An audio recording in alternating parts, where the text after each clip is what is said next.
Good evening, everyone, and welcome to the Southeast Michigan Fisheries Workshop for 2023. And just to let you know, we are recording this so that we can make it available on our Michigan Sea Grant YouTube channel later on. For those who can't make the meeting tonight in person, they can review it afterwards. We will not be recording, though, when we get to the conversations and coffee, and I'll talk about that in just a little bit. But first, let me welcome you. I'm Mary Bowling. I'm an educator with Michigan Sea Grant and also on a temporary assignment with Michigan State University Extension as the interim district director for 6 counties here in Southeast Michigan.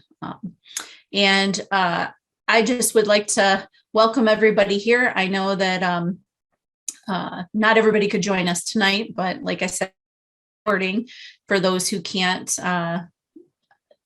join us this evening.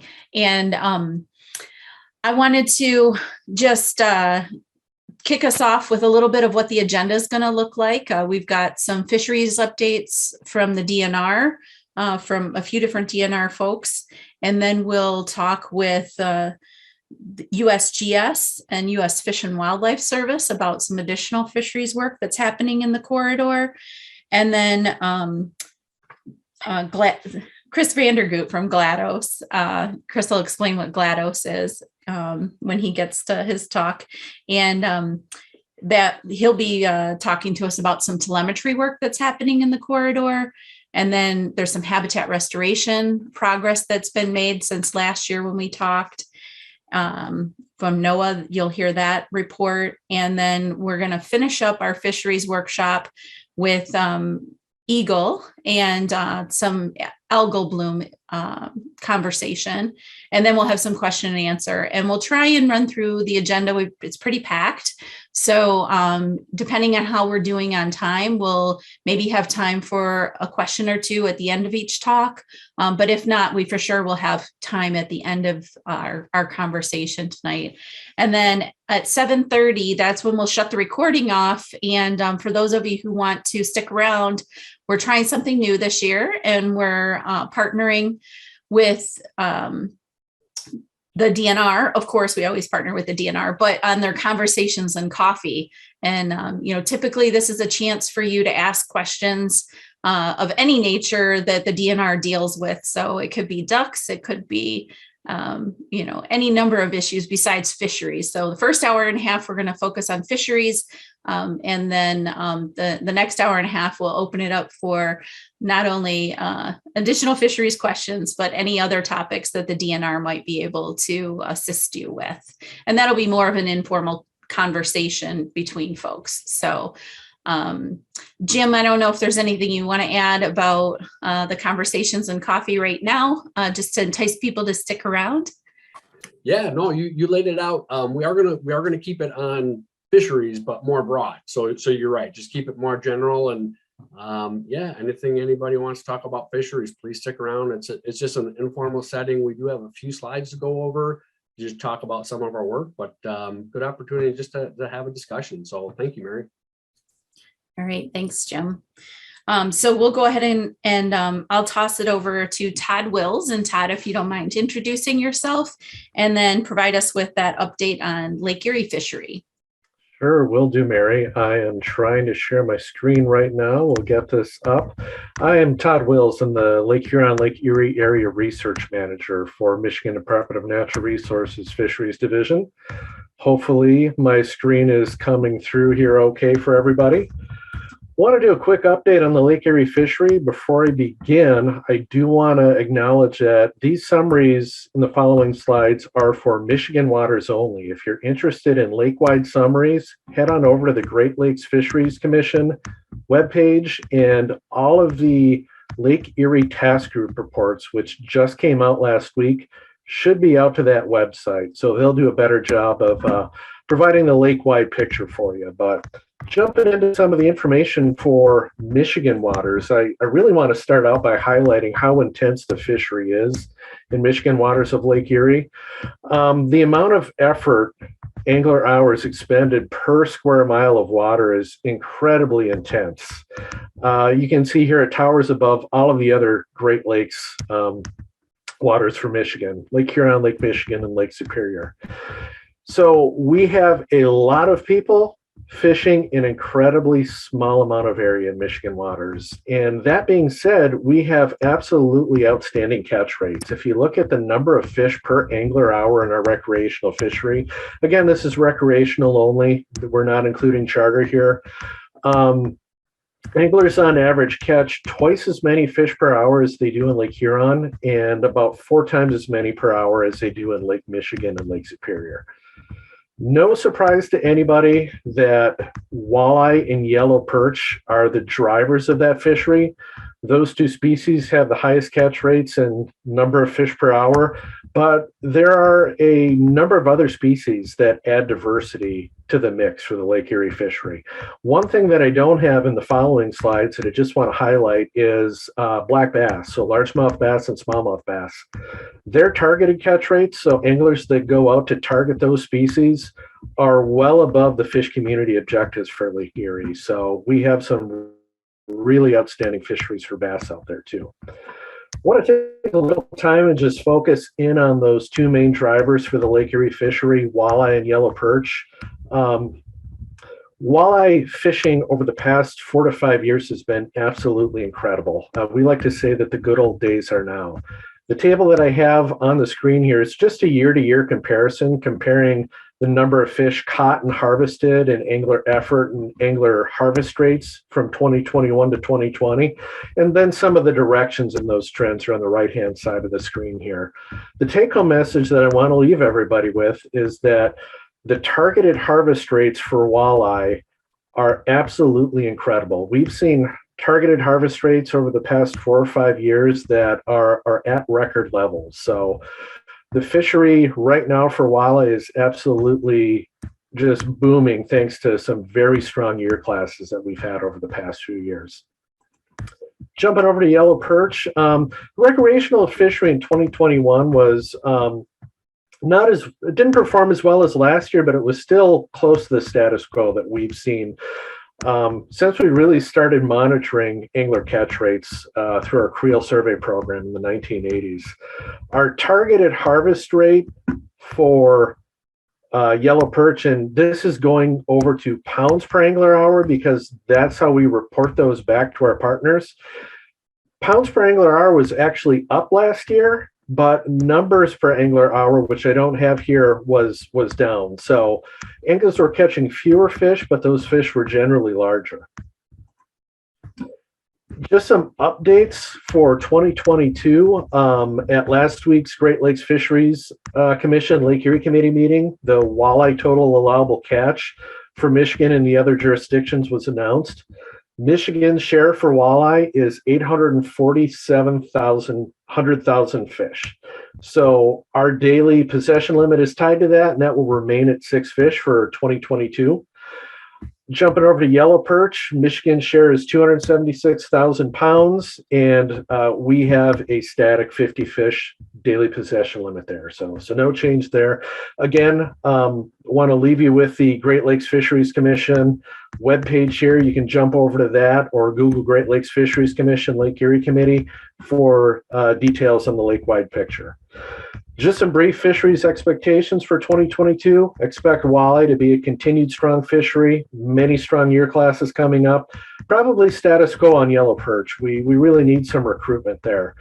Black bass, largemouth bass, smallmouth bass, continued high catch rates for those species, and overall high angling catch rates with Lake Erie remaining well above the other Great Lakes. One of the unknowns this year will be the effect of fuel prices on angler effort. We all know it's going to cost more to drive your vehicle to the launch and get your boat out. And I want to leave you with a reminder that the walleye minimum size limit beginning on April 1st will go to 15 inches for Lake St. Clair and the St. Clair River. So that'll provide some consistency throughout the St. Clair Detroit River system. So with that, thanks for your attention, and I will turn it back to Mary. Thanks, Todd. Appreciate that update. We do have a few minutes if anybody has any questions for Todd. If you want to type them into the chat or raise your hand and I can call on you.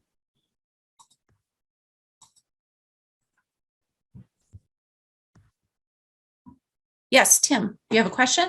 Yeah, my question is, this is pretty much a Lake St. Clair workshop, but yet, Todd, I'm sorry to have to put you on the spot, but you just gave us all Lake Erie information. When can we expect to have some Lake St. Clair stuff? It's a good Go ahead, segue. Yeah, that's a great segue. Actually, the workshop is for the entire corridor. So we're starting in Lake Erie, and then we're gonna move on to Lake St. Clair, and we'll talk about the Detroit River, the St. Clair River as well. So we've got it all for you tonight. I'm sorry. No problem. We've got it all for you. So any other questions for Todd?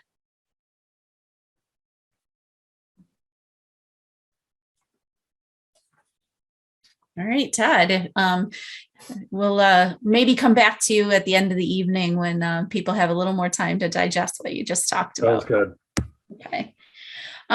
So next up, we have Jan Michael Hessenauer, also from the DNR, and he is going to provide a fisheries update for Lake St. Clair. So you didn't have to wait very long, Tim.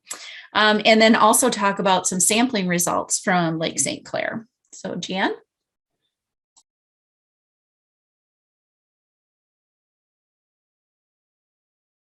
Are you seeing my screen? Yes. Excellent. Okay, good. I was worried. I was starting to regret not practicing in the pre-time. I thought I had it figured out, but you got it. Okay, so yeah, I'm gonna give a quick Lake St. Clair fishery update, and then I'm just gonna segue straight into some of our survey results for this year, and then hopefully take questions at the end, or you can catch up with me at the conversations and coffee section. So at the DNR in the research section, we have two primary sources of fishery dependent data. So data that comes from the fishery that we analyze to see how populations are doing. The first is creel data, which is a lot of what Todd just talked about from Lake Erie, but interviews of anglers at access sites, which gives us a sense of what folks are catching, and then counts of anglers, and that gives us a sense of how much effort is occurring at the lake. These are really hard to do on Lake St. Clair because there's a lot of access sites. Anglers aren't concentrated to just a few boat launches, but there's tons of marinas. There's tons of access sites that are residences, and that makes it really hard to analyze this data. So this is a long way of me saying that this data is not yet ready for the past year. So I'm not going to be talking about that, but instead I'm going to be focusing on charter data. Which also gives us a sense of the amount of effort that is being put on the lake and the catch. So the first thing that we typically look at is the number of charter excursions. And we've seen a large proliferation of the charter sport fishery on Lake St. Clair in recent years, starting in about 2010. It really started increasing each year. I should just note quickly that these are charters coming out of American waters and fishing in American waters of Lake St. Clair. So a big increase in the total number of total charter excursions occurring. Wanted to look quickly at a couple of our popular sport fisheries. So perch and walleye are shown on this figure, and let me kind of walk you through it here real quick. We've got on the y-axis here, fish harvested per angler hour. Down here on the x-axis are the year. We've got walleye harvest rates are here, this red, solid red line. And then the average across the time series is a solid red line. In gray dotted line is the yellow perch fishery. And then that average is this gray dotted line here. So you can see, looking quickly, that walleye harvest rates have been higher in the last couple of years compared to the long-term average. 2020 is sort of a weird year, as everyone knows, with the COVID restrictions. So I don't think folks should read too much into that blip down. And folks should also note that the charter fishery for walleye in Lake St. Clair is really dependent on the population status of walleye in Lake Erie. We get a lot of fish moving through the system, so those populations are really closely linked. Yellow perch is a different story. It's been on a pretty substantial decline in the system.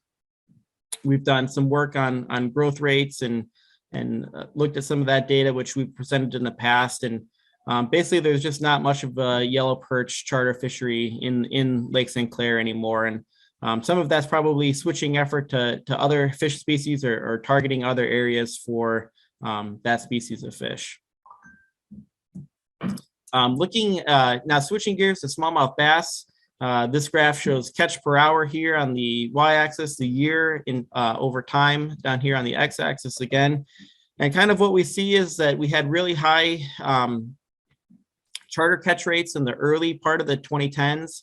It declined slightly into the latter part of the 2010s and has remained relatively stable ever since. Catch rates for smallmouth bass only go back to 2010 because that was the year that we started requiring charter excursions to report the number of fish released. So the vast majority, about 95% of all smallmouth bass caught by charter excursions are released. And that's basically why we don't have any data prior to 2010 because they weren't required to report it. And one thing I just wanted to remind everyone of at this point was the increasing rate or increasing number of charters that have occurred. So maintaining steady catch rates while charter effort increases really, while charter effort has increased, really speaks to the strength of the smallmouth bass fishery and population in Lake St. Clair. We've maintained really stable catch rates, especially the last few years, despite that pretty large increase in effort that's occurred. So I'm going to switch gears now and talk about some of our survey results. And again, will be available for questions at the end of the section if that's all right. So these are our fishery independent data, meaning data that we collect from the populations ourselves, not based on people out fishing. We have a trap net survey that we do in the spring, which gives us a lot of great information on the predator population of Lake St. Clair. We've got a new coordinated survey that we are conducting jointly with Ontario and other partners. And then we also have a nearshore electrofishing survey. The results of all our work is published each year in what we call the status of the fisheries and Michigan waters of Lake St. Clair. We're working on finishing up this document for the 2021 season right now, and it'll be available shortly. And we'll make sure that folks are aware of it when it does come out. So in the time I have today, I want to talk about this new coordination survey that we've just started with Ontario. So need to acknowledge the folks that have been instrumental in this, primarily my colleague, Andrew Briggs, who's off on paternal leave right now, Cleo and Sarah from the Waterford office, and then our colleagues in Canada, as well as the U.S. Fish and Wildlife Service, who've been really great to work with as we got this effort off the ground. So we have a history of partnership with the Ontario Ministry of Northern Development, Mines, Natural Resources, and Forestry. We started working together on angler diary program in Lake St. Clair. In the past, we've coordinated creel surveys as well, and we worked with them on the Muskie acoustic telemetry study, which many of you have probably heard of in the past. But we really haven't done a lot of coordinated fishery independent surveys together. And we realized that this was something that we could really improve on and would probably benefit the system. Both of our agencies conducted internal reviews and kind of identified this as an area where we could improve. So in 2018, we met with our Canadian colleagues and discussed coordinating fish community assessments. And then the Fish and Wildlife Service Early Detection Monitoring Program also joined in and saw this as an opportunity to expand their sampling effort. So the proposed coordination program includes a couple of parts, a nearshore small fish community fyke net survey, which is what I'm going to talk about today, fish community gill netting, and then a connecting channels assessment, and then nearshore fall electrofishing for muskie studies. So there's going to be a whole bunch of different parts about this coming forward in the future, but today we're going to focus on this fyke netting component.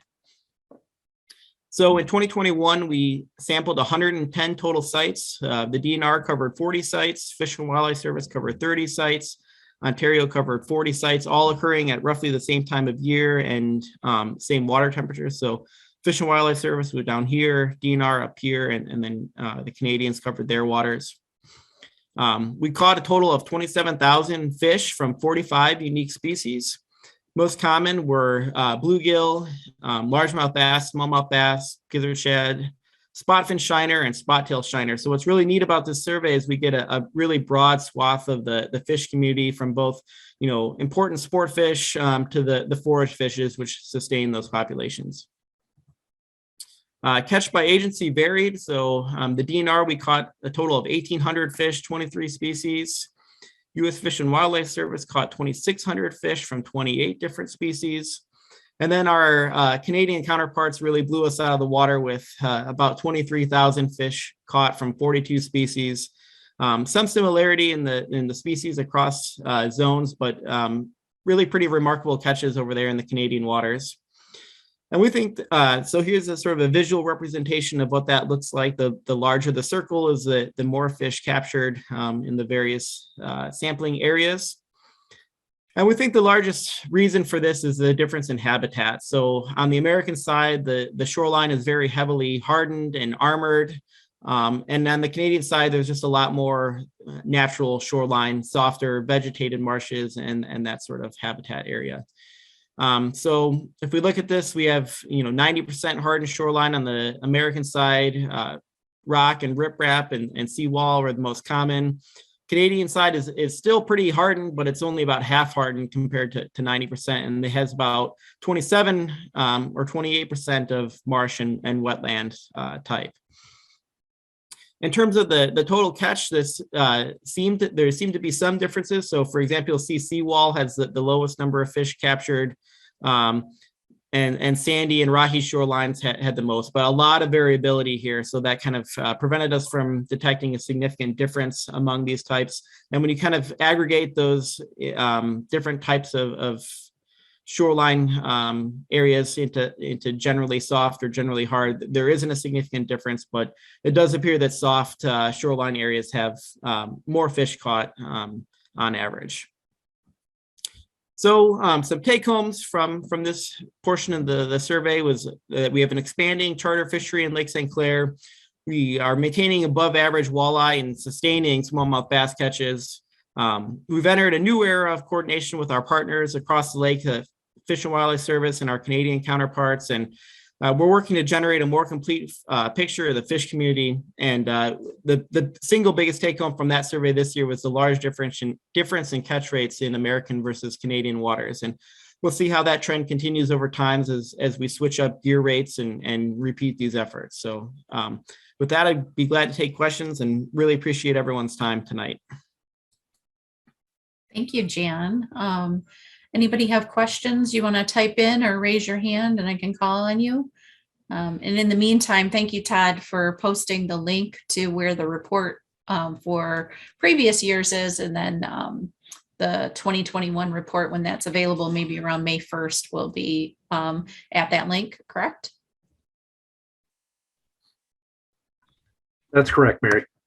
Okay, and then I see Tom has a question. Any pertinent muskie information from Lake St. Clair? Yep, muskies are tricky. We have good, the charter captains do really well catching muskies in Lake St. Clair, but a lot of that effort happens in Canadian waters, so it doesn't get reported through our charter catch. So we really don't do a good job of capturing muskie data in terms of fishing effort from our fishery dependent surveys. And we don't see a ton of them in our fishing independent surveys. So the telemetry work that we've been doing is probably our best effort in our best data source for that. And that's stuff that's ongoing and that we're still analyzing. So in general, I still think we have a real strong muskie population, but we don't get a ton of data from the sources that I talked about today. We have another question from Pam.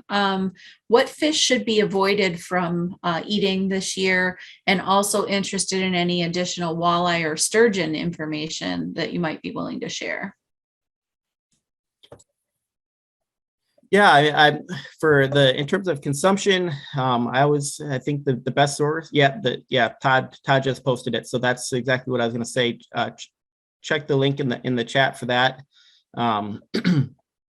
The sturgeon charter fishery is actually really interesting too. That's been expanding as well. So, we're seeing a lot of interest and a lot of success there. So that's been pretty exciting. And unfortunately, Andrew Briggs, my colleague, is the best one to speak to that data out of our office, but he's not here today. So. Okay, we've got a question from Joe. He just said it's interesting that the sandy beach had more fish than the vegetated areas. And any thoughts on what that might have been? Yeah, that's a good point. I mean, that data was real variable. It could just be that the gear doesn't sample the vegetated area as well, and maybe the fish aren't moving around. But the biggest thing was that the data were so variable. You know, some locations had a ton of fish caught, and others didn't have very many. That it made those types of, you know, distinct habitat comparisons really tricky from a statistical point of view. All right, another question here from Richard. What's being done to increase the nearshore species perch, and where did they go? Well, we hope to learn where they went this year with a telemetry study. I don't want to take too much of the thunder away from Dr. Vandergoot, who's speaking later on, but we are planning on doing some telemetry and yellow perch this year, which will hopefully shed some light on how they're using habitat in Lake St. Clair. Right, any other questions for Jan?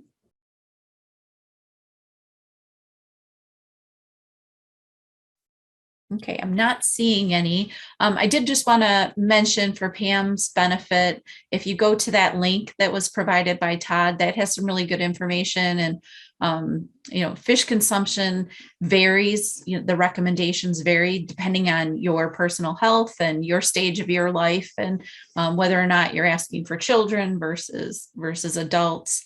So that website's a really great way to dig into that and see specifically for who you're feeding what those restrictions should be, or recommended restrictions. All right, so next up we have Justin Chiat from the U.S. Fish and Wildlife Service, and he's going to give us an update about an exciting new facility we have on the Detroit River. So Justin, take it over. Even though you're in Port Huron right now.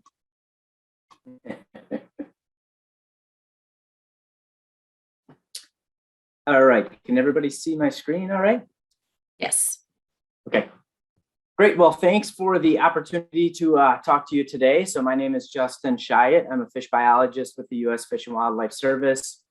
Our main office is out of Alpena, Michigan, but I work out of the Detroit River Substation. So this gives us an opportunity just to tell you all, or show you a picture, I guess, of our new facility. So the facility is located on Detroit River International Wildlife Refuge property in Gibraltar, Michigan.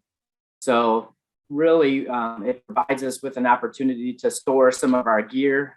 We had been partnering and working with the Michigan DNR over the last, 15 years or so. So this is an image of our facility. And today the rest of my talk, I'm going to talk about some of the programs that we're currently administering out of the Detroit River Substation.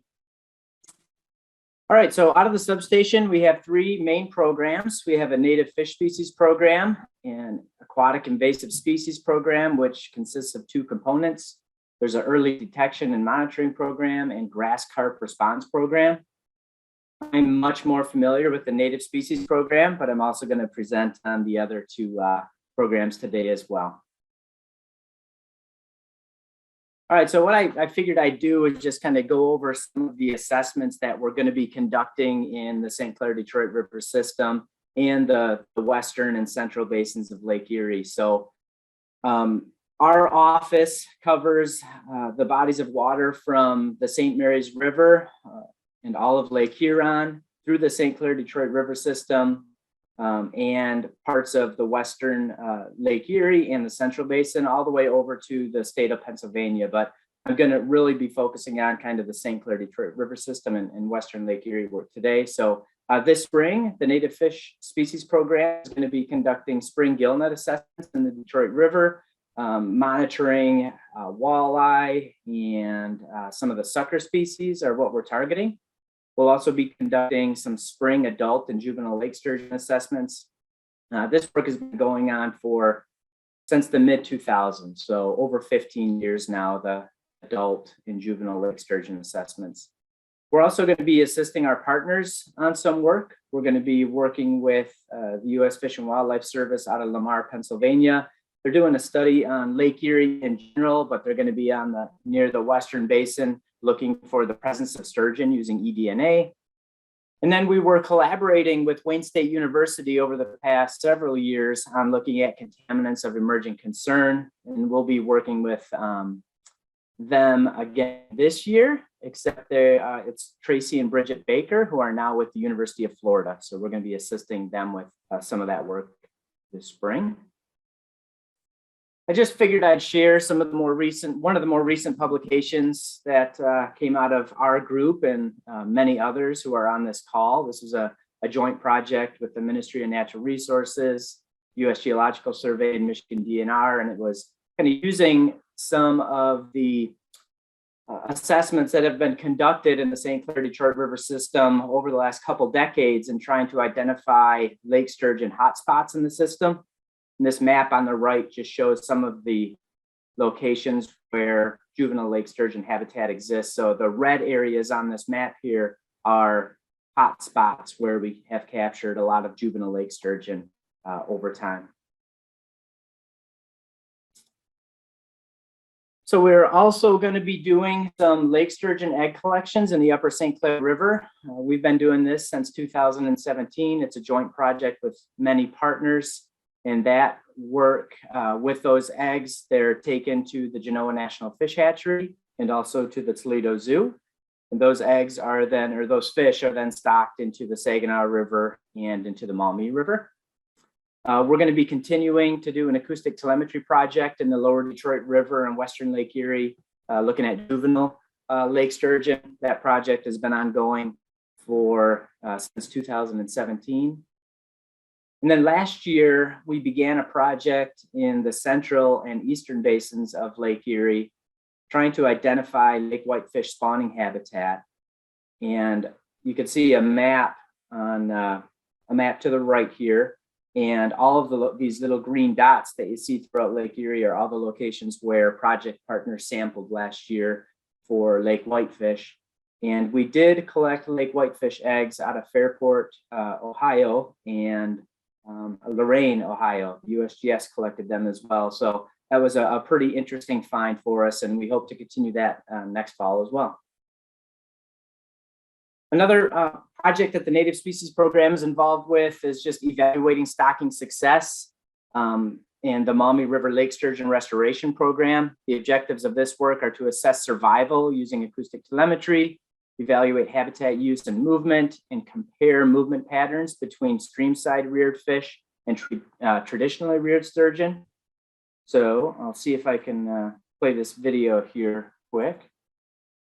Hopefully you can all see this. So what you have here are the red dots are fish that were reared at the Genoa National Fish Hatchery, and the blue dots are fish that were reared at the Toledo Zoo. They were stocked in the Maumee River. I'll play it again, and they quickly move out of the Maumee River and kind of go throughout the western basin of Lake Erie. So this is a joint project with many partners. There's a graduate student at the University of Toledo who is Jordan McKenna, who is analyzing this data as we speak. All right, now on to a couple of the other programs that I'm not as familiar with, so I'll try my best here. So we also have a grass carp response program within our office. Currently, there are 5 employees in the office in the grass carp program. For those of you who aren't familiar, grass carp were introduced into the US in 1963 to control nuisance vegetation. I know there are a lot more, I guess, experts on grass carp on this call here who can maybe chime in if there's any questions. But they, through their feeding, they disrupt ecosystems by consuming native plants, reduce habitat for native fishes and waterfowl by increasing turbidity and reduced dissolved oxygen. So here is the goal, a couple goals of the Lake Erie grass carp response strategy. Goal 1 is to prevent expansion beyond the western basin of Lake Erie. Goal 2, prevent populations from reaching levels that compromise aquatic communities. Main thing here is that we have a grass carp program in our office. It's done in partnership with many of the people on the call here. And this upcoming year, the group is trying to address some knowledge gaps, doing some electrophysiology, ploidy analysis, some baiting, attractant surveys through egg and larval sampling, modeling, vegetation mapping, acoustic telemetry, and also some otolith microchemistry analysis as well.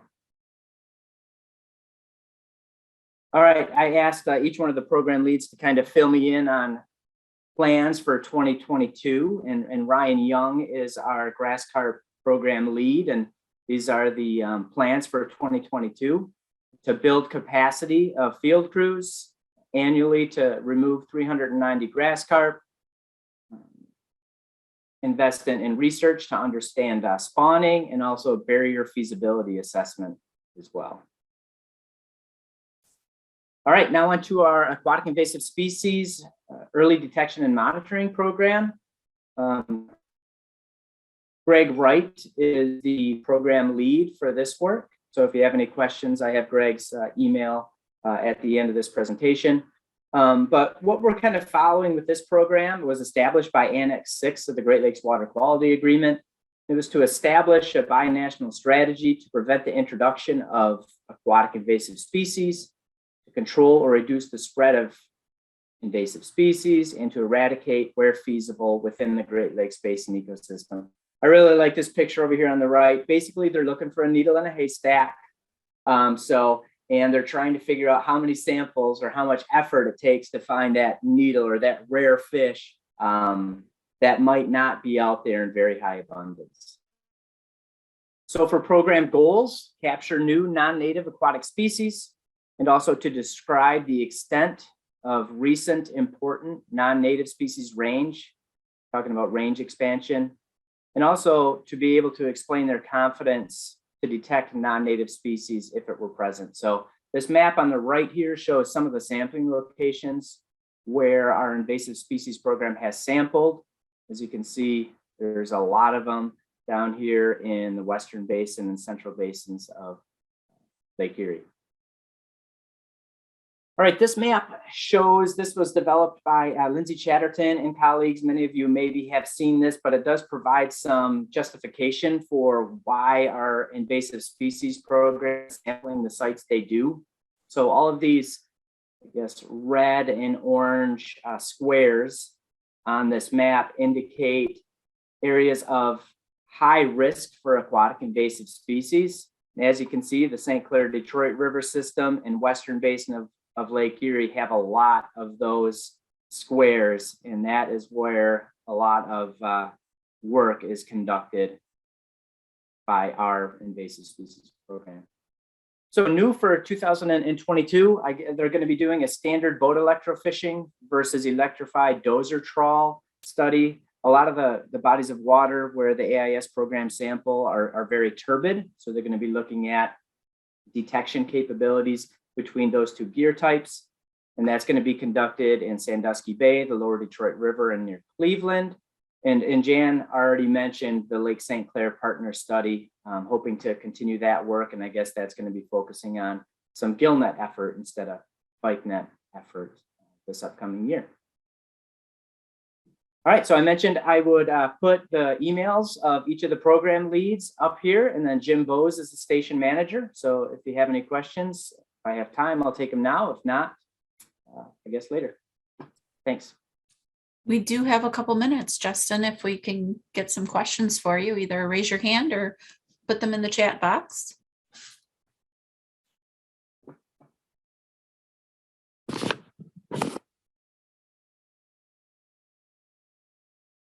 Okay, I have a quick one for you, Justin, since nobody else is chiming in. So a lot of folks who are on the call are anglers, and they know their sites that they fish quite often. If they come across something unusual that they think might be an invasive species, what's the best way to report that?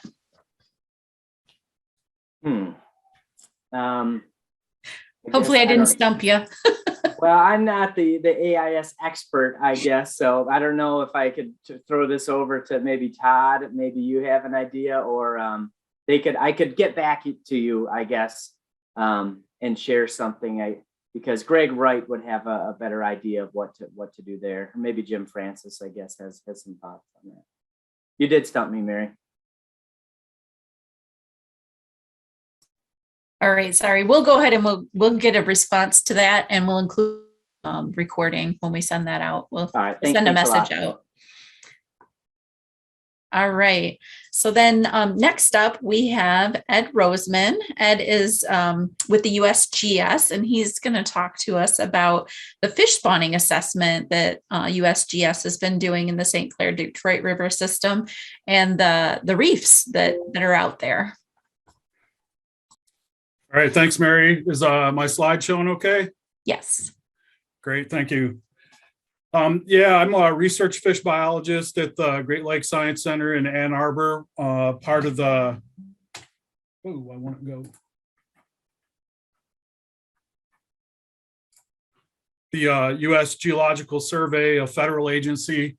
And our mission in the Great Lakes is to conduct research to help inform management decisions. So our job is working on the large vessels that you may have seen out on the big water, as well as a lot of work in the connecting channels in nearshore areas in our small boat program. And what I want to talk about today is the artificial reefs that we've restored in the St. Clair and Detroit rivers.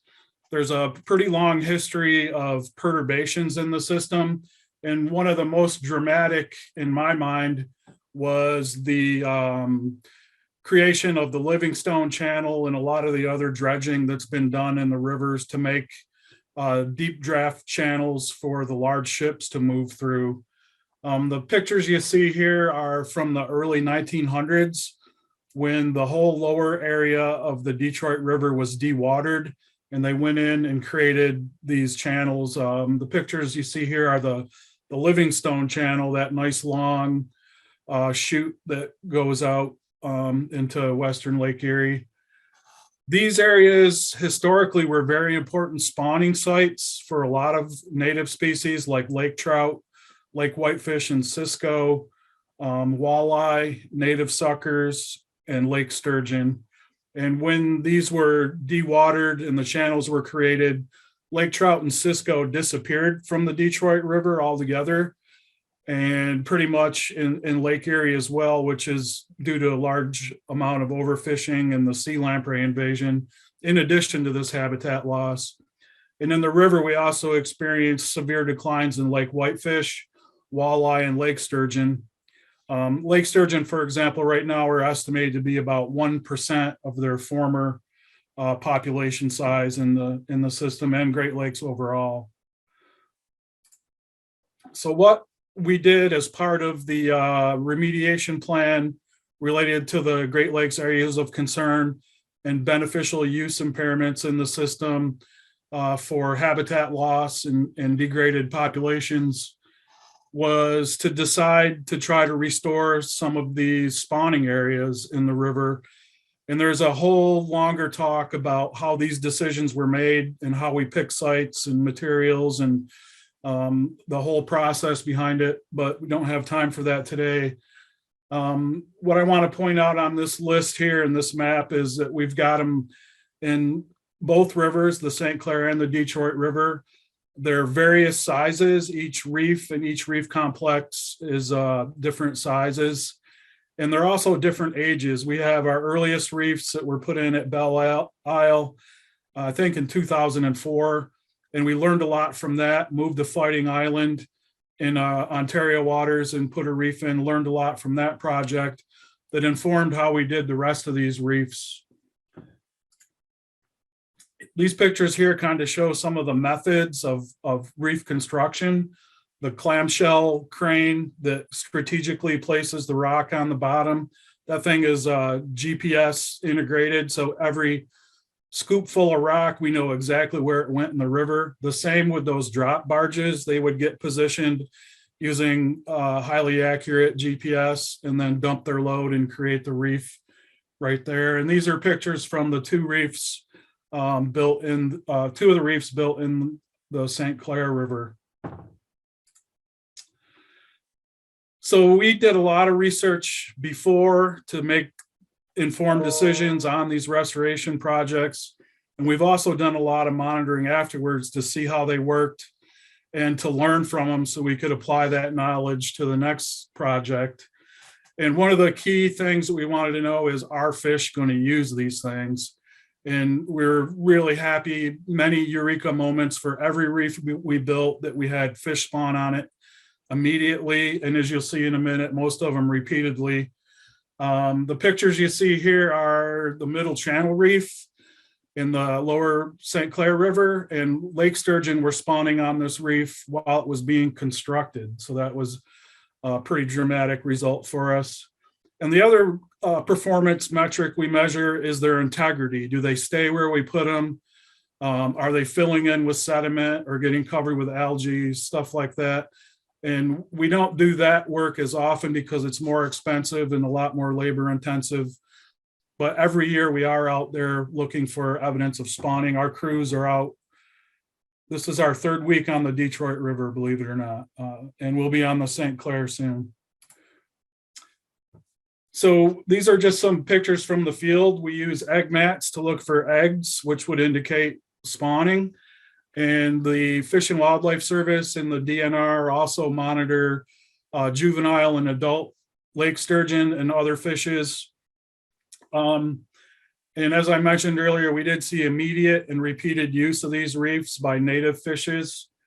We're seeing more and more juvenile lake sturgeon in the system based on the agency surveys, as well as the angler catches. Some of the charter anglers are a little upset that their clients keep hooking into sturgeon rather than walleye, and sturgeon take a lot longer to land. So that's kind of a good thing, but a bad thing for, I guess, their charter business. Or maybe it's not, maybe that gets repeat customers. This table here, if you can see the top line, that's the reefs listed on the top, and then the species of fish that we've either caught eggs, ripe adults in spawning condition, or some other life stage of that fish on the reefs. Some that I want to point out, as I mentioned, are lake sturgeon, lake whitefish, which are very important commercial fishery in the Great Lakes, walleye. We caught northern mad tom on the reefs, which is a state and provincial imperiled species, rare, threatened, endangered listed. So a whole bunch of fish using the reefs for spawning and for other life stage activities. This table here is similar, but these are for lake sturgeon egg collections only. Got the reefs listed along the X or the Y side, the left side, and then the different years across the top. Starting in 2010, some of the reefs weren't built until later, so those gray squares represent those, or they weren't sampled. For example, Fighting Island in 2021, we were not allowed to go into Ontario waters due to the pandemic. But the green squares indicate that we caught eggs every year, or in those years. The red, we did not detect eggs. Doesn't necessarily mean the fish didn't spawn there. We just weren't able to collect the eggs with our little egg mats. And to summarize, we proved that you can restore functional spawning habitat in these Great Lake connecting waters in the St. Clair and Detroit River, and a lot of other locations around the Great Lakes and elsewhere. We communicate with folks in Finland who are doing reef restoration as well. Our work showed that you can do this, and the fish respond positively to it. We're seeing many native species, many important ones like walleye, whitefish, native suckers, and lake sturgeon on there. We have a commitment from our agency to continue this egg and spawning monitoring on an annual basis into the future. And lastly, adding these reefs back to our system increase the value of our ecosystem in these rivers. It helps revive our regional and local economies and adds to the social and cultural values that we cherish in the region here.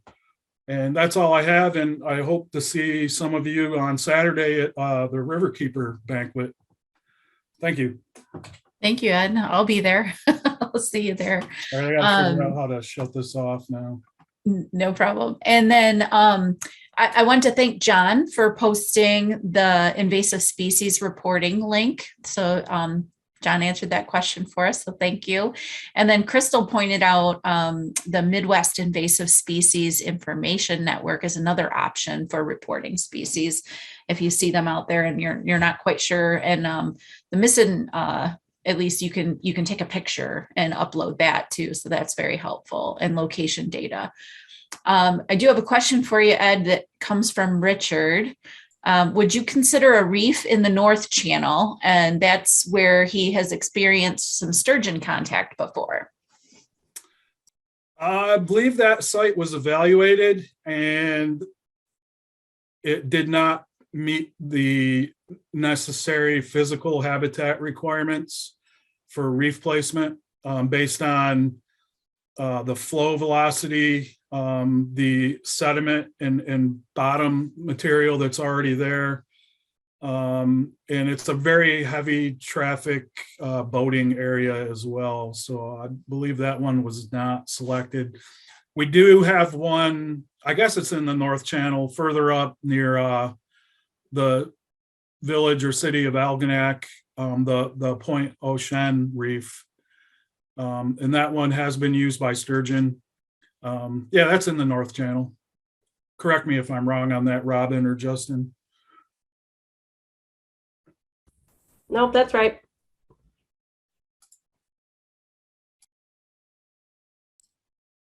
Any other questions for Ed?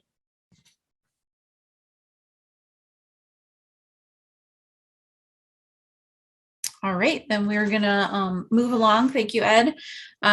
Next up, we have Chris Vandergoot from GLaDOS, which is the Great Lakes Acoustic Telemetry Observing System. I lost my train of thought earlier and couldn't remember that. So Chris, you want to take it away and tell us about the telemetry system and how it's being used in the corridor? Absolutely. Thank you very much, Mary. I'm assuming you can see my slides all right? Yes. All right, great. So thanks for the invite. It's always a pleasure to come here and kind of explain and what GLaDOS is and share some of the research that's going on. For those of you who may not be aware, GLaDOS is an acronym for the Great Lakes Acoustic Telemetry Observation System. And so we conduct research throughout the Great Lakes Basin and certainly in your neck of the woods.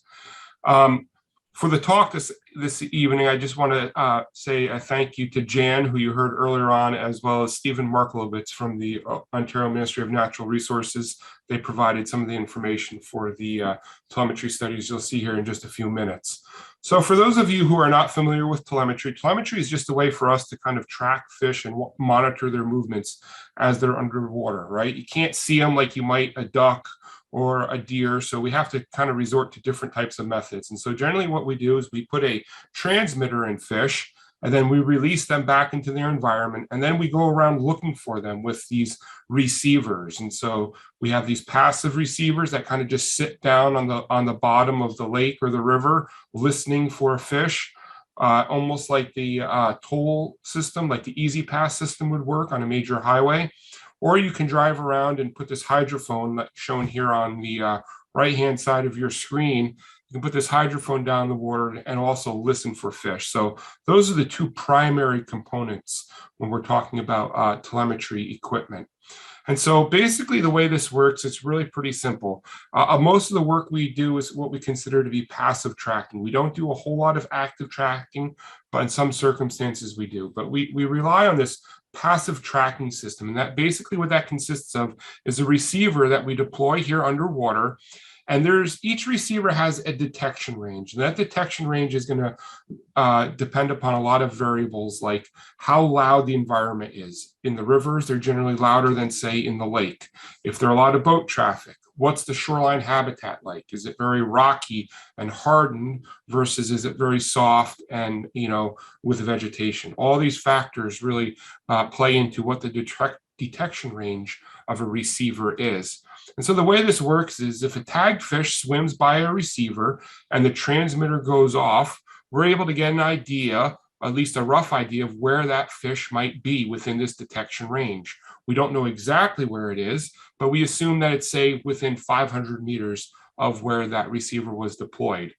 Now, we infer its location based on, like I said earlier, where the receiver is deployed. But if the fish has a sensor, we can actually then tell how far up or down in the water column that fish was. And so this gives us a lot of power to understand, where fish are in the water column as well as in a system. So the important thing here about this slide is really the range of tags that we're able to put in fish. So here on the left-hand side, you see kind of the smallest tag that we put in fish. It's about the size of a Tic Tac or a breath mint, only may last for a couple months. And then you have these larger tags that are about the size of a AA battery, and they may last almost up to 10 years, depending on how they're programmed. So we have a wide diversity of transmitters we can utilize when it comes to following fish around an environment. So, and generally these tags operate on the 69 kilohertz frequency. Not really important for your purposes, but just so you know that there are other frequencies as well. And only tags on a certain frequency can be heard by a receiver of a certain frequency. And as I mentioned before, we have this standard tag, which just says, hey, this is the ID of this fish. But then you can also get these tags that have these sensors on them.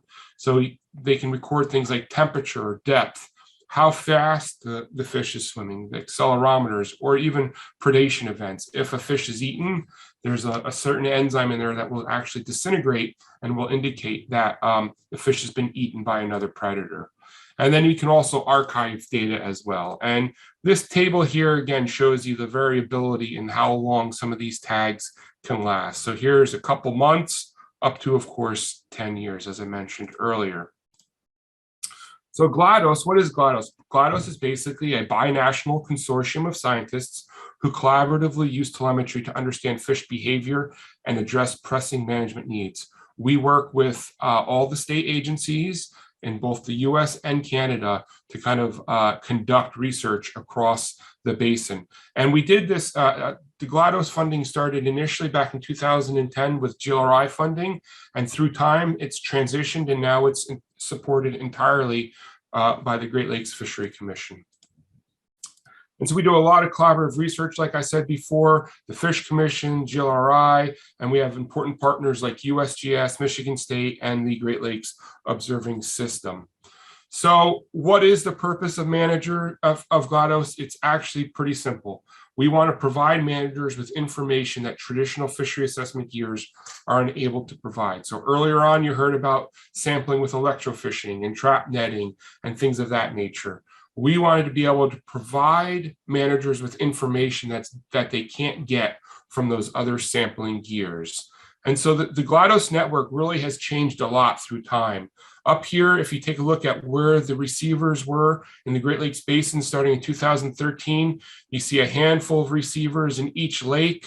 They were generally associated with individual projects. But now if you fast forward to the end of last year or where we are right now, you can see that there's just been a proliferation of acoustic receivers being deployed throughout the Great Lakes Basin. And this helps us get a better understanding of where fish are. And I'll show you some of the information here in just a minute about inferring where fish are based on this telemetry gear. So kind of something I think that will be interesting to a lot of people here is, kind of what's going on in your neck of the woods, right? So here we have a picture. The one here on the left is what Lake Huron kind of currently looks like. There are not a lot of receivers out there.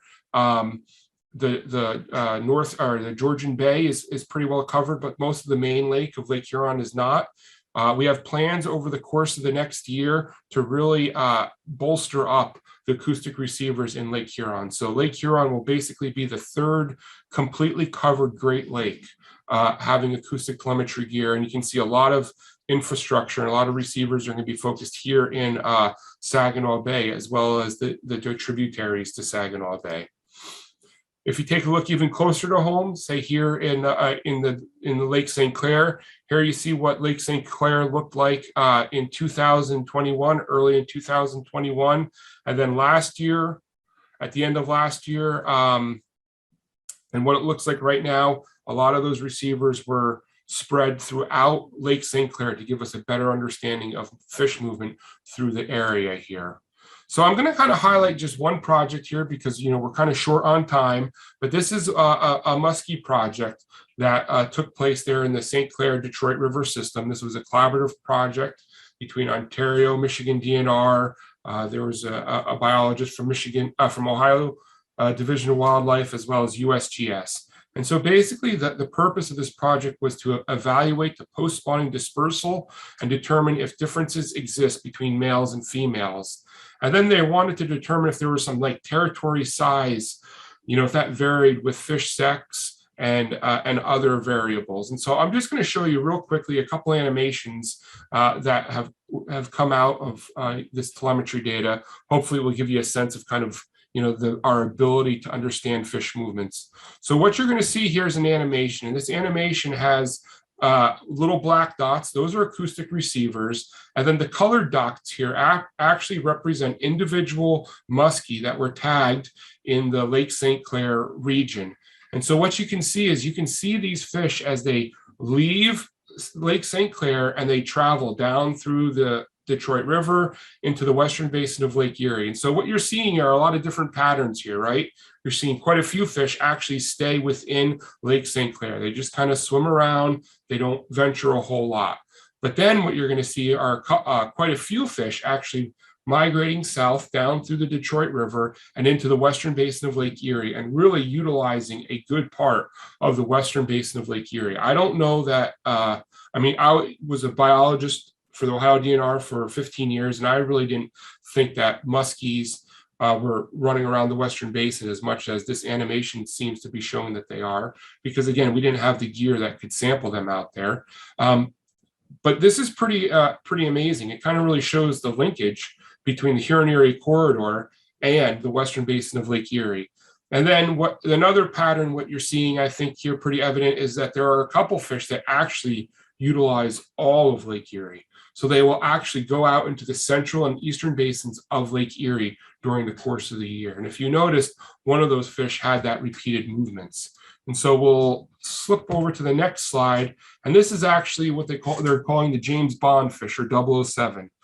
This was fish 007, so 007. It was a male, and it was tagged back in 2016. And what you're going to see here is actually really quite interesting, is where they were able to follow the movements of this fish for a good part of 4 years. And what I think you're going to see here is that this fish does very similar things from year to year. And that's actually pretty characteristic of fish and fish stocks, is that they have their predefined or their kind of programmed patterns and migrations. And again, this is something that we never would have been able to understand or gain insight into if we didn't have this broad scale telemetry project. And you can see the importance of having receivers across the lake so that we can actually detect these movements. Now, sometimes you see the fish move rather rapidly, and that's because it's trying to interpolate where that fish actually is, because there aren't receivers there. But what you're seeing here in this animation is that this fish exhibits a lot of broad and wide-ranging movements on a regular basis.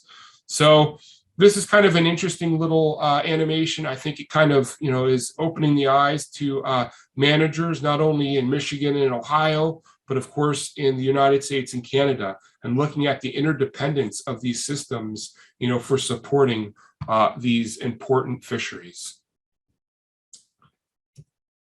And so future work, we continue to do quite a bit of telemetry work in the Great Lakes Basin. Currently, we're doing quite a bit of work with Cisco's. We're going to continue doing the work with lake sturgeon, as well as muskie, walleyes, and a lot of other species. So again, I thank you for your time. I apologize if I ran over. And with that, I'll turn it back over to Mary. All right, thanks, Chris. We did have a comment on the great amount of work that you've done in a short period of time. And then Bob Burns has his hand up. We'll take one question from Bob. If Make it a short one, Bob. I love Bob's questions. How's Hi, it going, Chris. Bob? I'm doing good, Chris. I was really, really astounded on the animation and how fast that fish moved from one side of the lake to the other. I was trying to watch the time progression of the dot. Do you have an idea? You probably calculated it out, but that fish seemed to move from one end of the lake to the other and back again. What kind of time frame was that? That was pretty quick. Yeah, you got to keep in mind that sometimes the fish isn't detected, likely because it's moving near shore, and so the dots look a lot quicker. But I think you're talking over over like a few months, a month or two.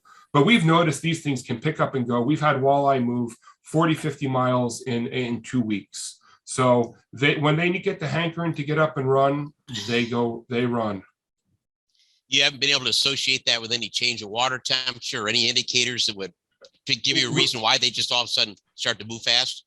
Not yet. We're starting to get there. We're starting to get a good sense of how to track these fish movements. And now we're going to start trying to pull in other environmental variables and other biological variables, such as like forage availability. So that's kind of like the next frontier for GLaDOS, is marrying it up with like harmful algal blooms and hypoxia and different, events going out in the, within the water.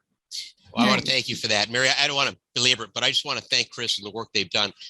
We were involved with the early onset of this program. We were out there just trying to see if we could actually pick the fish up in the telemetry, and to see where you've gone and the amount of information you picked up and how you're getting down to the nitty gritty of really being able to pull all these zeros together. I think this information is going to be just tremendously useful for not only research, but also for the fishery population and the sport fishing as well. This is great.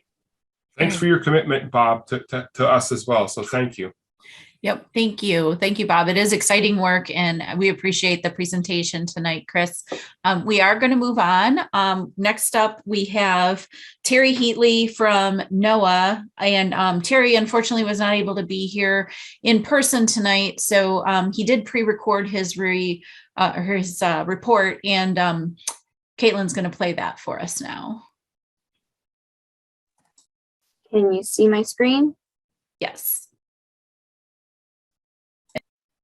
Just a warning, you may need to turn your volumes up if it's not loud enough. Terry Heatley from NOAA's Restoration Center for the Great Lakes office, the Restoration Center. And I'm here to talk about habitat restoration projects within the Scudders, formerly known as the Huron-Erie Corridor, but now it's the St. Clair-Detroit River system.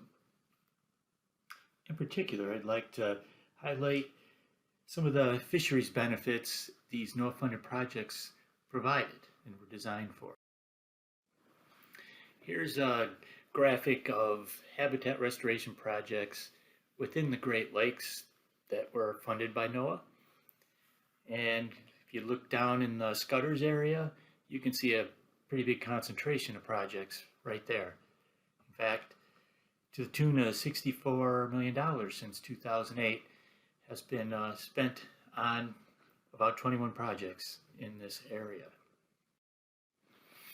We couldn't have done any of this work without the help of others in the form of regional or projects with NOAA. In this case, the Great Lakes Commission and NOAA have been under regional partnership since 2008. And these are the projects within the Great Lakes that we've worked together on. Another important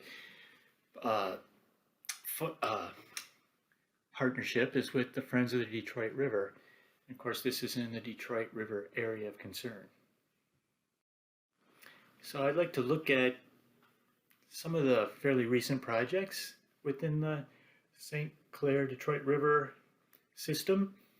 And here are a bunch of projects that we've worked on, some of the major projects within the corridor. But for the sake of time, I'd like to concentrate on a few of these and just talk in a little more detail about them. Starting Brandenburg Township Park. This is the condition of the seawall prior to restoration work taking place there. You can see that it's eroded behind the wall, and obviously there's no access to the lake where this wall is in place. Well, right now, this is the condition of that after restoration has occurred there. That wall was replaced with a vegetated shoreline.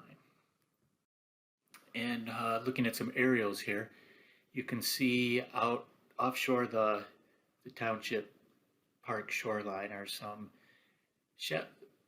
low profile habitat shoals on either side of a public fishing pier that is existing there now.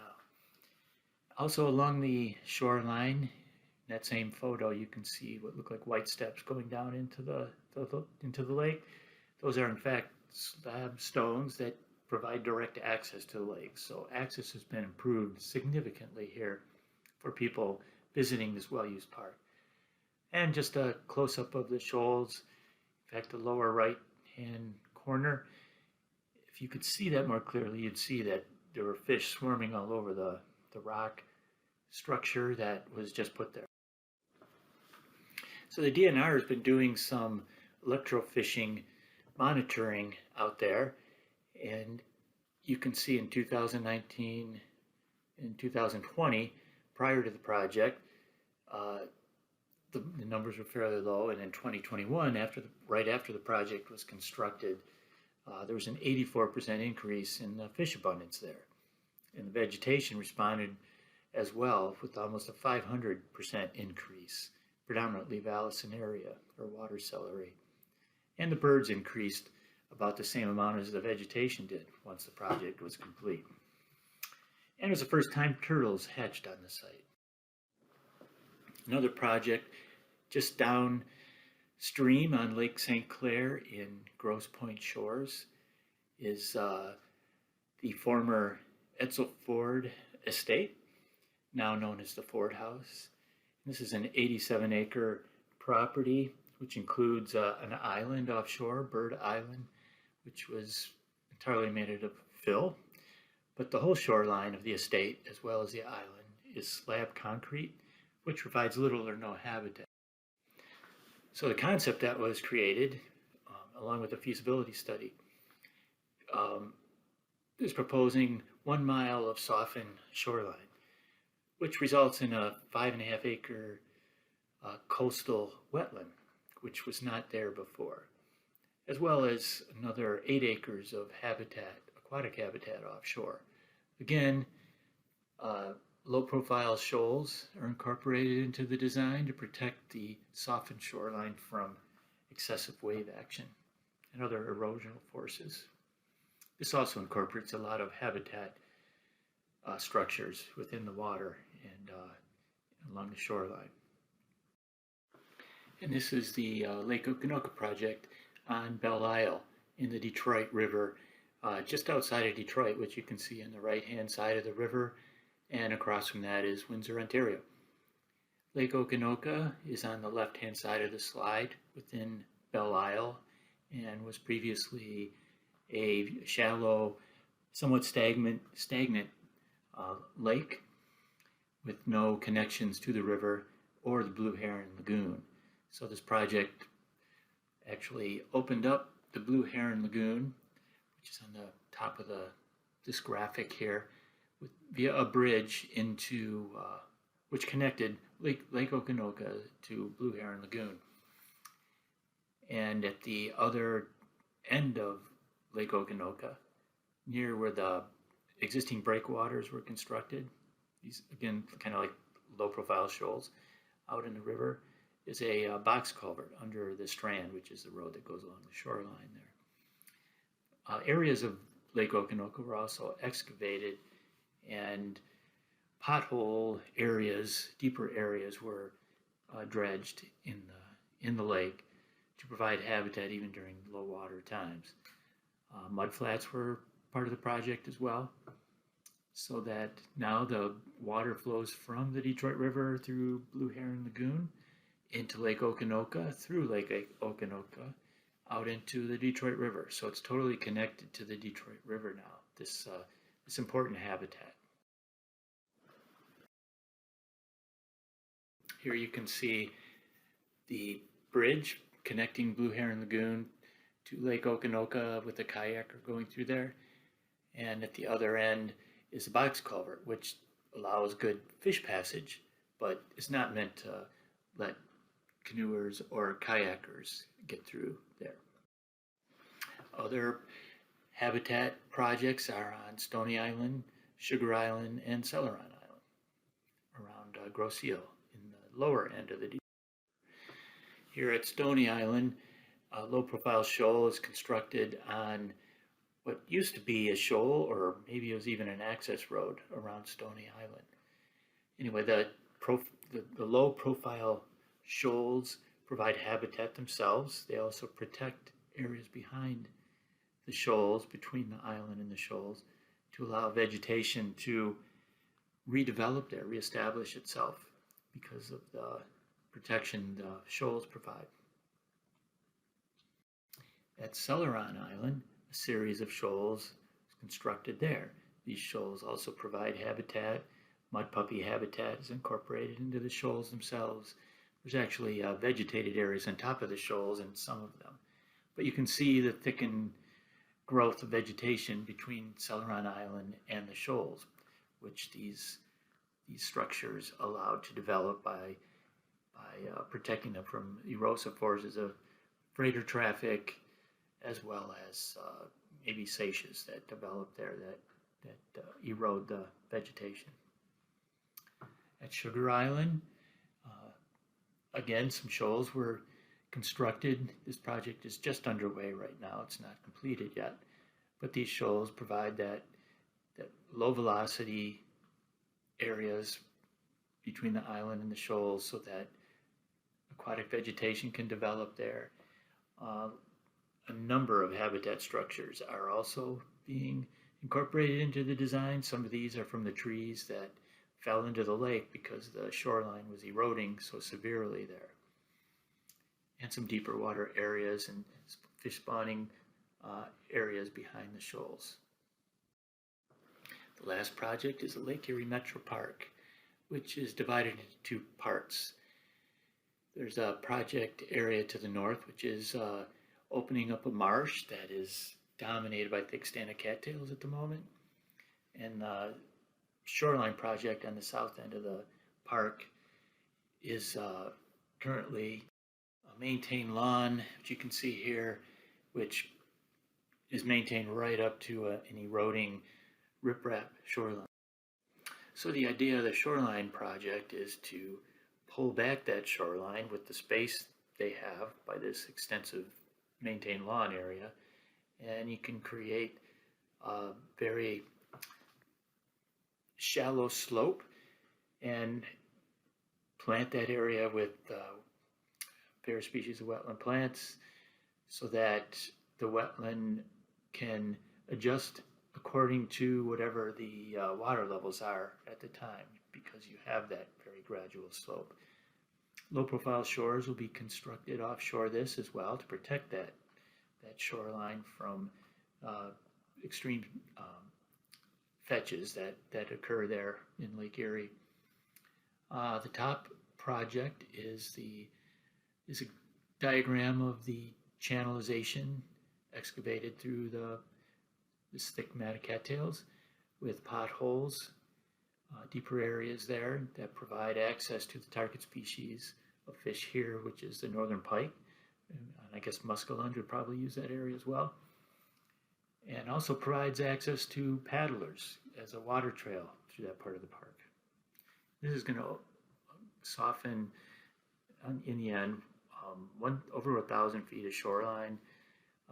2 acres of coastal wetland is expected at the shoreline end of it. And of course the access to the marsh part. This information will be used for the report card, which in particular 2 priority objectives that were established within the Scudders Initiative. And that is the increasing the softened shoreline within the Scudders, as well as the area of coastal wetlands within the Scudders. And all these projects I just described and others will contribute to these priority objectives. If everything goes well, the system will create more large predatory fish like this muskie that the Brandenburg Township team was able to successfully catch in a day of fishing last fall. So thanks for your attention, and good luck with the rest of the conference. Well, Muskie seemed to be the star of the show this evening, everybody focusing in on them. So next up, we have Michelle Seltzer from Eagle, and Michelle's going to talk to us about the harmful algal blooms and the plan to reduce them in Lake Erie. Right, thank you. Are you seeing my screen okay, my presentation? Yes. Yep. Thank you. Good evening, everyone. My name is Michelle Seltzer, and I'm with the Michigan Department of Environment, Great Lakes, and Energy, and I'm the St. Clair Detroit River System and Lake Erie coordinator for the department. And I have been helping our domestic action team that includes members from the quality of life agencies of Eagle, Department of Ag, and DNR. And Jim Francis is one of our DAP team members. So with that, I'll jump into my presentation here. Hopefully my slide deck will change. Go. So just a little bit of background on the Lake Erie nutrient issue. As many of you know, Lake Erie is the warmest and most shallowest of all the Great Lakes. Western Lake Erie has been experiencing impacts from harmful algal blooms, primarily driven by agricultural non-point source pollution. The Central Basin also experiences hypoxia or has a dead zone, and that is primarily driven, at least as it relates to Michigan, wastewater treatment plants, in particular the Great Lakes Water Authority along the Detroit River. Causes of the harmful algal blooms are very complex, and there are a whole host of binational natural resource agencies working in partnership to better understand the algal bloom issue itself and the drivers behind them. Specifically, there is a process that has been underway under the Great Lakes Water Quality Agreement, and that Annex 4 Nutrient Subcommittee has been working on the development and implementation of specific ecosystem goals, as well as metrics for measuring our progress, our collective binational progress towards achieving those Annex 4 goals. And I won't be getting into any of those specific details tonight, but suffice to say that we are using the Annex 4 metrics to track our progress in Michigan. Just to orient you to a little bit to our geography, we do have the entire Western Lake Erie Basin, and our primary focus are on the 4 wastewater treatment plants within the system, highlighted in the purple icons. And then the 2 yellow circled areas are the River Raisin watershed, the Bean Creek watershed, and the St. Joseph River watershed. The Bean Creek and St. Joseph River watersheds are part of the larger Maumee system. So we went through a process to develop a domestic action plan in 2018 that described the actions that Michigan would be taking to achieve our nutrient reduction goals, which were set by the Annex 4 subcommittee. And that goal is a 40% reduction of phosphorus in the Western Lake Erie Basin, in the Central Basin. So as part of the domestic action plan implementation, we recognized that we needed to develop a separate framework, take an adaptive management approach. And here in this graphic outlines an adaptive management framework that was developed by the Department of Interior. It includes 6 steps in the process, first of which is to establish your goals and measurable objectives, which we set through the Annex 4 process. Then next is to plan and prioritize your strategies, your tactics, your efforts, implement those actions, then monitor them, evaluate your progress over time, and then adjust accordingly. So the DAP team began developing this framework and planning process in 2019.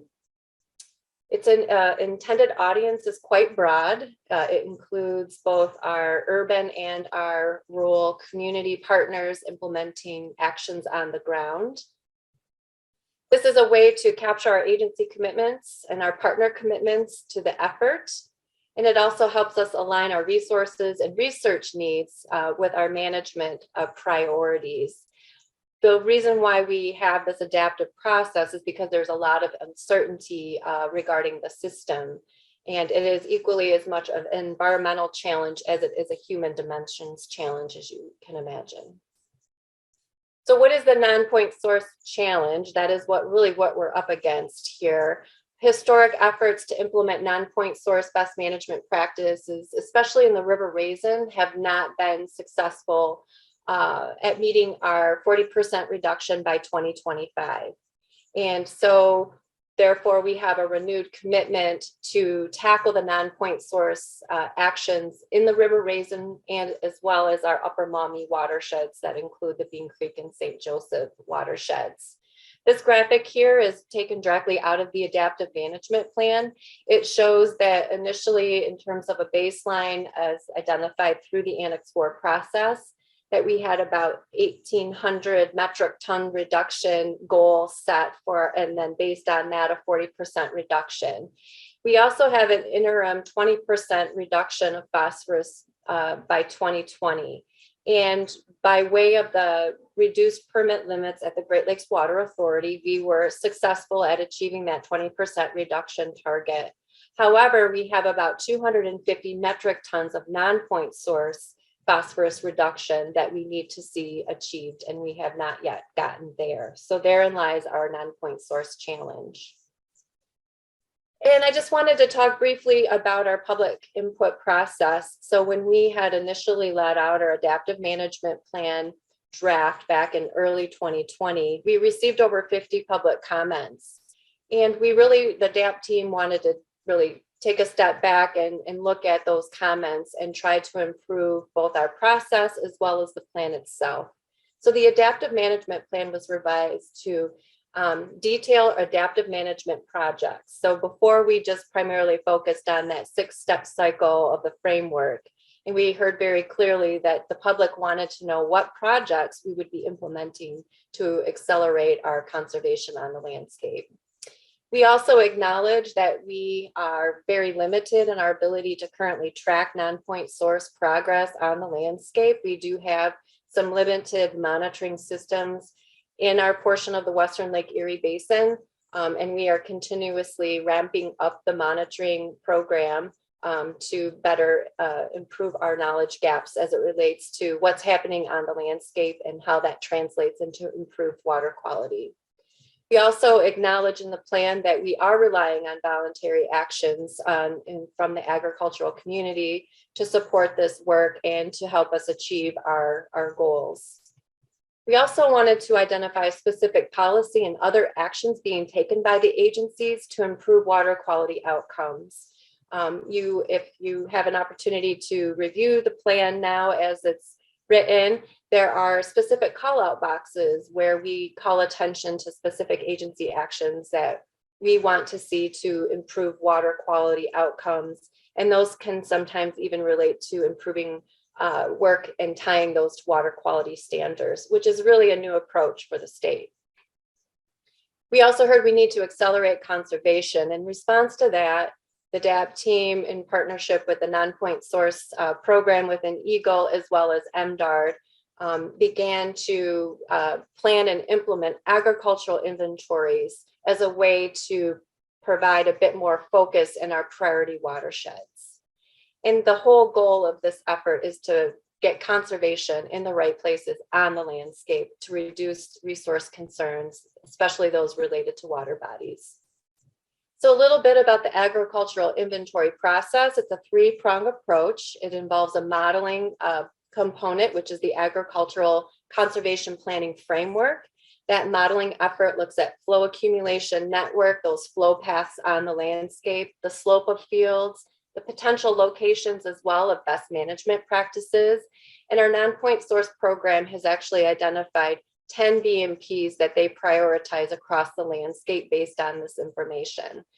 There's also a desktop component to this process that looks at field boundaries. So we are going to be digitizing and identifying every field on the landscape, as well as those fields next to water bodies, those fields with and without filter strips, fields that have potential CAFO manure application, as well as those non-regulated agricultural operations. And the third component is a field by field windshield inventory. So there's actually a person out driving along the field, looking at tillage practices and residue on the landscape. And all of this information is then fed into some decision support systems. The whole goal is to focus and identify where we are seeing resource concerns, especially near those water bodies, drains, and tributaries, and then being able to have direct one-on-one consultation with landowners to identify opportunities to implement BMPs, the right BMPs at the right place on the landscape. So this is very much a new approach that we're taking, and the next slide here shows our 18 priority agricultural sub-watersheds within the River Raisin and the Bean Creek sub-watershed. The 2 completed agricultural inventories are highlighted in green, and 16 are in progress. Those are 3 of which are the dark blue that are being implemented by Eagle. And then there are 13 light blue sub-watersheds that are being implemented with funding through the Herb Family Foundation. And the hatched sub-watersheds that you see here are where the 4 somewhat new USGS gauge stations have been installed, again, to help us better understand how the conservation on the land is translating to improvements in water quality. Another important component of our process was an expert and stakeholder engagement process. We brought on a human dimensions expert to do some survey work, interviewing a whole host of human dimension experts and those working directly on the nutrient issue. And we wanted to get a sense of what were some of our challenges, what are ideas to move forward. And what we heard from them is that we need to strengthen our relationships and collaborations, both within our state agencies across departments, as well as our stakeholder engagement with groups in the working in the Western Lake Erie Basin. We also heard we need to give thought to a network structure that is more balanced and includes both urban and rural stakeholder groups, and that it needs to be science-based as well. And that we need to create this structure in a way that builds trust and forms relationships. And that's another big part of the human dimension piece that we see moving forward. We also heard that we should give thought to developing social indicators to track both producer and public perceptions of the nutrient issue. This, again, is not a problem that we're going to solve overnight. And so by understanding where we need to focus our communication and outreach will be an important part of this process moving forward.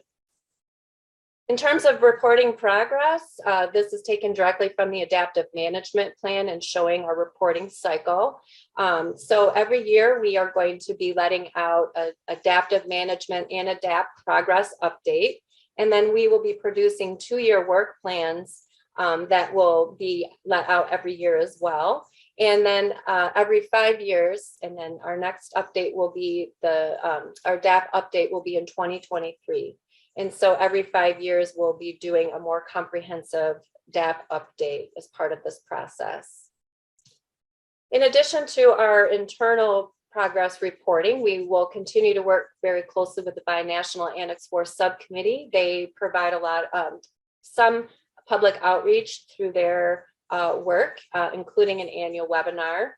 We are also actively engaged in working in partnership with the Great Lakes Commission and helping to populate their Erie Stat website, which is a platform that identifies the binational targets that have been set and then tracking our progress over time. So you can compare different jurisdictions and learn more about the nutrient issue as a whole. In addition to the Erie Stat platform, we also have our own Taking Action on Lake Erie website that we want to continue to maintain and update on a regular basis to keep the public informed about what we're up to. So you can do a web search for Taking Action on Lake Erie or look it up by way of the link provided here. And then just quickly, in terms of some next steps, we want to continue to apply the adaptive management framework. We want to continue to plan and implement actions through the agricultural inventory process in our 3 priority watersheds. And we want to form that Western Lake Erie Advisory Group to help us get this process set up and be able to move forward, sort of pulling all in the same direction with really critical and important public input and feedback. And we're currently in the process of developing our 2-year work plan as well. And then as we continue to move forward, we want to strategically focus our technical and financial assistance to continue to accelerate the conservation that we need to see on the ground in the right places. So with that, I will end here and take any questions if there's time for that, Mary. Thanks. All right. Thanks, Michelle. I appreciate it. For those of you who may have just joined us for the Conversations and Coffee with the DNR, we'll get that started in just a second. Michelle, we did have one question from Tom and wondering whether or not farmers could have some financially incentivized to reduce their phosphorus use, sort of like a CRP program. Yeah, that's a great question. What we're hearing is that we need to have maximum flexibility when it comes to engaging farmers where they're at and their interests in implementing BMPs. And those financial incentives can come from the traditional farm build programs. And we also have the opportunity to tap the Great Lakes Restoration Initiative funding, which often has less strings attached. So sometimes that might be a bit more appealing for a producer to take advantage of. And so, and then we have other great resources like the Herb Family Foundation that's been providing funding to assist our local partners with implementation as well. All right, thank you. One more question before we turn it over to the DNR for the Conversations and Coffee. And that comes from Richard, and he's wondering, he knows you're dealing with the voluntary involvement, and could distribution of manure on the land be hydro injection of that manure? That's a great question. Yes, and that is the kind of activity that we would like to see. So there have been projects implemented to, for example, provide farmers with the equipment that they need to do that more precision agriculture or to inject manure into the soil. Providing these opportunities for producers who may not have had access to equipment that can make that a successful implementation action is something that we're continuously looking for opportunities to find funding to do that. All right, great. Thank you, Michelle, and thank you to all of our speakers tonight.